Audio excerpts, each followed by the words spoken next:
ఒక అడవిలో ఒక సింహం ఉండేది. అది బలమైనది మరియు గౌరవనీయమైనది. అడవిలోని అన్ని జంతువులు దాన్ని గౌరవించేవి. ఒకరోజు ఒక గాడిద సింహం దగ్గరికి వచ్చి అరిచింది.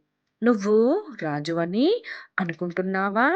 నువ్వు అంత గొప్పవాడివి కాదు" అని అవమానించింది.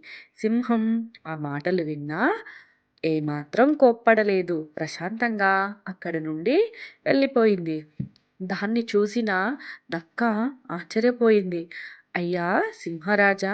ఆ గాడిద నిన్ను అవమానించింది. ఎందుకు సమాధానం చెప్పలేదు?" అని అడిగింది. అప్పుడు సింహం చిరునవ్వుతో చెప్పింది, "గాడిదతో వాదిస్తే నేను కూడా గాడిదలాగే అవుతాను. నా గౌరవం తగ్గిపోతుంది. నిజమైన బలం అంటే నిశ్శబ్దంగా ఉండగలగడం."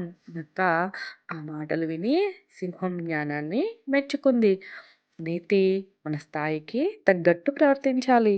చిన్నవారి మాటలకు స్పందిస్తే మన విలువ తగ్గుతుంది. నిజమైన శక్తి ప్రశాంతతలో ఉంటుంది.